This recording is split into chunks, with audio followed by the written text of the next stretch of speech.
I'd like to talk more about residual rights and creativity rights and understanding all of these different variant zones. But it's very deep. It's actually very large. There's a lot of little subcogs that go to all this to assemble a proper system. And I have stated before and encouraged people in industry to say that we need to get together and buy into the technology so that the industry itself owns part of AI technology. This will afford more control and a lot of advanced modeling to understand the future. But unfortunately, I haven't been running into many people that were very interested. I would say that in mind that a lot of reasoning is people didn't want to talk about things. So people aren't going to remember subjects where people were trying to mention things and engage when they had no interest in the topic. And that's unfortunate in a way, because it would be helpful to me to be able to harvest people's interest, convey to people the importance that AI is actually a more valuable tool to protect your residual rights, to protect contract development, to protect the future of creativity. There's a lot of ways that that can be implemented. Another useful tool in this is to be able to have a segmenter, an automatic segmenter, to be able to break down different forms of information that might be in confusing context, where repeatedly information is addressed, but it needs to be assembled and organized. And breaking this down and turning it into proper segments with an auto segmenter capability with AI is crucially important.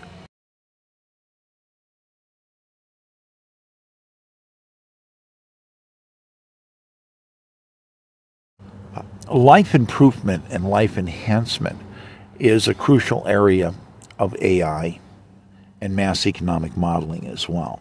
Among the most important areas is to understand, up to now we've had a lot of people, they always want to talk about the little things that you can do, and many of these basically are a waste of people's time. They might seem like fun, sometimes there is some fun to them, but essentially in the large picture, what's important is to get people being productive and building actual assets and getting a new minimum standard permanently locked in to guarantee that the average person's labor is always valued. Because we currently have a situation where people's labor has been grossly devalued. And a lot of this has to do with there not being a balanced mandatory plan for people to have the most basic skills instilled in them. And this is something that you can quickly look into by basically looking historically at what human beings are. This effectively means you can go back to 1750 and understand the average 12 to 14-year-old had the basic carpentry skills to build small 2-bedroom houses quite efficiently. Something in 2 months, definitely 6 months to pretty much have a project completed, which could get evolved over the course of their entire life or could be sold. These were base skills that people had to have. Without having the base skill sets, you basically would die. So it's not a joke. So when we're looking at restoring the logic of our civilization, we have to understand that the 38-year longevity of people living in 1750 had a generalized minimal carpentry rating of building small 1-2-bedroom structures at ages 12 to 14. And these are basically not hard skills to obtain. And our system is malfunctioning because we've removed those skill sets from the teaching platform. And it's crucial to put them back into the teaching because this puts in base building skills. So parties with a 38-year longevity in 1750 would have about a 30 small home output for a lifetime and be able to still do other things, subsist, succeed. Today, now we have people who are expected to work 45 years. We're expected to work more years than people even lived in the year 1750. 45 years of work today versus a longevity of only 38 years. So there is an ethical problem as to slavery. And what is slavery? What is a fair pay for people for fair days work? Fair hours pay for fair hours work? What is a fair ownership, accomplishment, and asset growth. And this is where our modern society has gone completely haywire, and we have to overhaul it. It's one of those things where we have to do it immediately, or our entire civilization is going to disintegrate. It's going to crumble. People will lose all of their rights. They'll lose all creativity rights. They'll lose all productivity rights. All we will have is pure robotic slavery. So into this, the solutions and understanding how all of this applies to mass economic modeling is the base logic core of the evolution of these skill sets is encompassed into the base AI mass economic modeling system, as there is an afforded array of characters with basic simplistic learning skills that basically are instilled within the model structure. Today we have interesting skill set structures that, again, all of these things are incorporated into models. But it's important to understand that you have people that don't seem to really understand different types of jobs that people do. For instance, people that are involved in trucking. You know, you're talking about, some people think, well, that's a very easy job to learn. That's not an intricate job. How does that work? In a nutshell, if I'm to nutshell things the best I can to move us forward, it's a job that is tremendous responsibility. You are responsible for enormous values of merchandise that are moving down the road. You are living in a high-stress environment each and every moment. Any in-town driver would tell you that in fact it is a very high, constant stress-related job. So understanding that, yes, you know, people that involve themselves in being managers, being responsible for cargo, and living in a forced environment, a no-choice environment of high stress, this definitely deserves lots of respect. So hopefully that's enough of a nutshell for people to get a base idea, because we also have other diversity aspects of different educational values.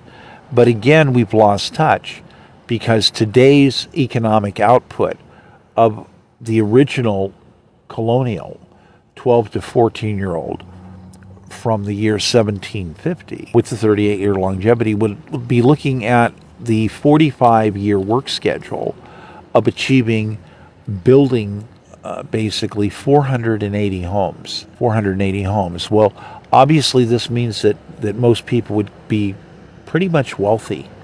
You know, if you could build 480 homes, you'd have to be wealthy. But something has sprung. We've gone haywire. And we have devalued the most primitive skills of survival, which are carpentry and other items. And bait and switch has given people a falsity of items that are telling people that you have to do 2, 4, 6, 8 years, 10 years of college to be able to make enough money to afford a decent house. This is insanity. This is mass entrapment in our social structure. And reconfiguring this social structure is something that could be a lot easier. And again, mass economic modeling affords us new ways of looking at every aspect in a rapid manner. This means basically, among the things that I explored decades ago was the ability for AI to come online and discover mass corruption, discover people that are involved in conspiracy at levels that are mind-boggling, people that are criminals, people who have violated the Constitution. For instance, I will mention there are many people that are not including law or constitutional law when they're making their language model systems. And this can be problematic.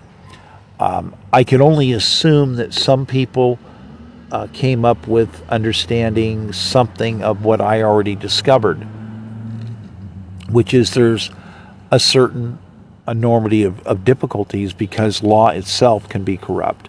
That is a problem. I've mentioned that before. But we also have additional factors that what are you going to do if you have a product where people are going to instantly discover that they're being victimized, and the AI, if you ask the right questions, is going to provide you with a full map layout of where all these people are, who these people are, and a complete in-depth, detailed scenario to be able to prosecute all of these people for the crimes that they're involved in. This brings about an importance of the long-term research that I've done, where basically we have a situation that at a global scale we have to implement mass AI implementation. There's no choice. There's 300 million people in this country, and if you just add up China and India alone, you've got 2.8 billion people, as opposed to the 300 million people here. It's just the math on it. You know, we have to immediately do certain things. So I did deep evaluations to understand what is the transitional understanding of what must occur at a tactical table, what really must occur in order to make everything come out and actually work. And it's frightening, actually, because neither one of the current major recognized candidates in the media is equipped for it. They don't have the mindsets. These people are not equipped with the right mindsets to be able to implement such a policy, yet the tactical table says we must implement this policy and series of mass changes. Because a lot of these, they don't have a clue what to do. Now, part of the problem in dealing with these areas, as effectively we're working with mass model structures, is that true core understanding. You don't want to screw your model up, at least I don't. So I don't want to screw my model up with a bunch of tainted material. So that's why I did extensive sorting as to which cogs are of value and which cogs are poison. Because poison is a huge problem. Mentally, when we look on our society as a whole, if we look at it nationwide, and we can go city by city by city and do breakdowns of how everyone is in different sectors and areas, there has been a mass poisoning of mental thinking processes due to other people previously who invented false laws, invented false policies, because they were manipulating people for their personal gain, for their personal purposes, which in many situations was actually criminal intent. This is part of the problem, is that we have parties who had criminal intent that involved themselves in many activities.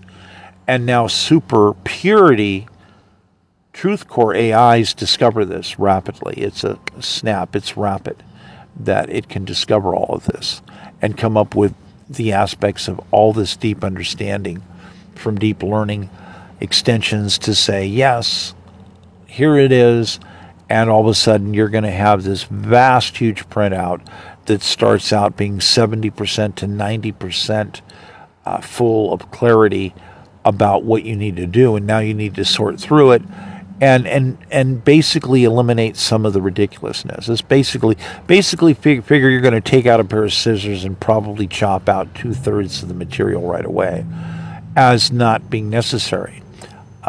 This comparatively to some of the models that are running right now, I would say the largest, biggest models, OpenAIs, etc., because they're going to proceed with certain processes certain ways and certain safety concerns, and you're going to end up with all this extra material that can be reworked down to a condensed level. Now, to cover another point of mass modeling here is that we've talked about the poisoning in people's minds and how it occurred, and then we also have paranoia factors. We have people that have paranoia instilled in themselves, in their lives, because they think that somehow they've done something wrong and that AI is going to discover them and they're going to be prosecuted.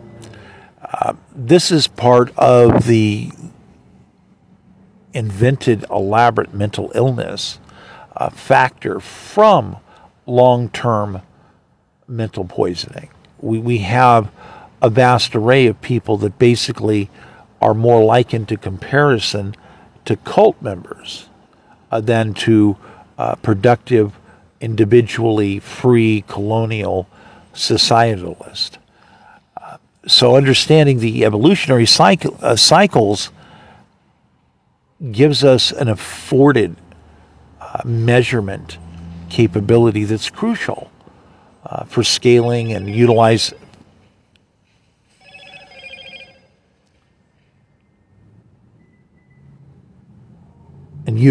various options respective to this area. If we are to address more in depth the problems with a lot of poisoning, is we've got a vast amount of paperwork that's been invented the wrong way. Government functions in a completely wrong mindset. And this is part of the problem.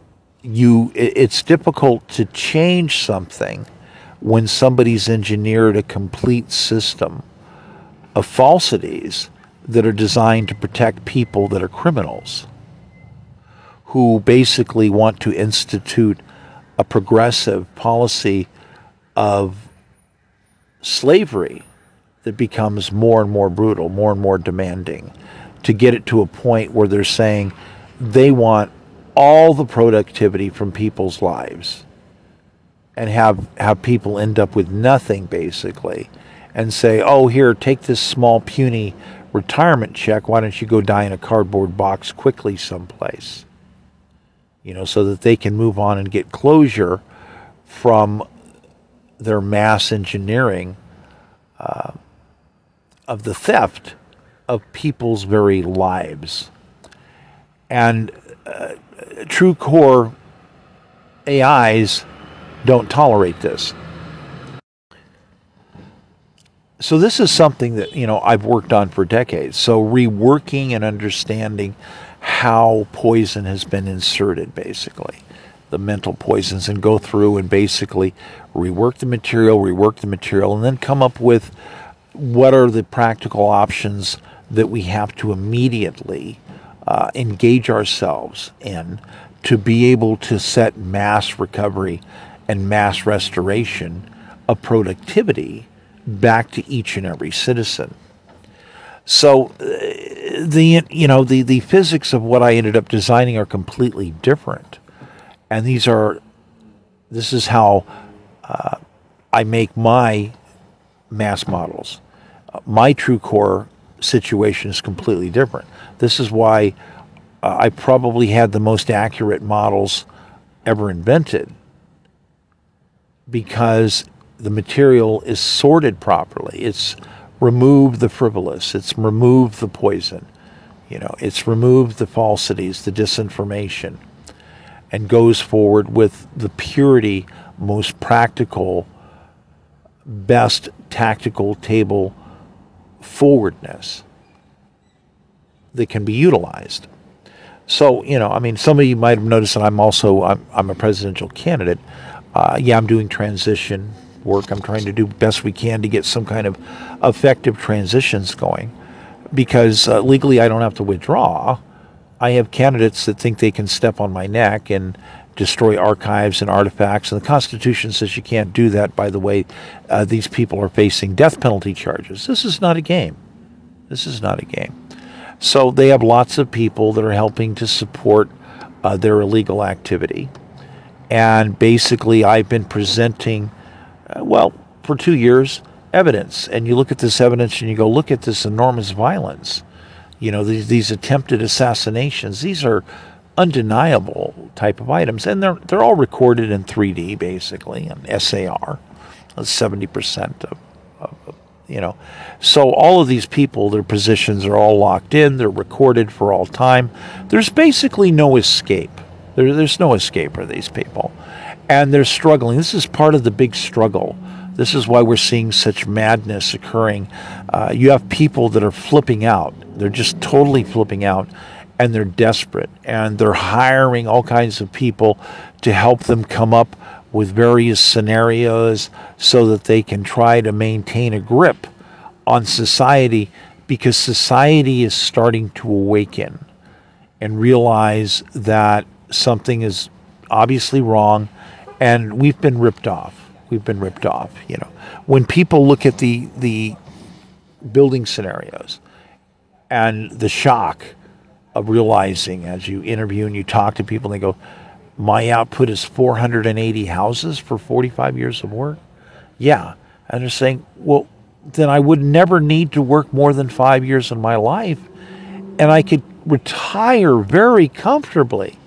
And I'm like, yeah, pretty much, if that's what you want to do. Of course, a lot of people always want to be doing something because in whatever it is, being active is interesting, and that's a lot of what would be restored to people's lives with these systems. And again, this is all encompassed into the mass model system. So whether it's a gaming model or more extended model for real life situation, you can do simulation versions that are stepped down, so to speak, scaled back, right in your laptop. But the larger models obviously have to have mass interfacing. There's modifications yet that are still going to have to be done. But my research, effectively, I see a tracking system. We're almost there.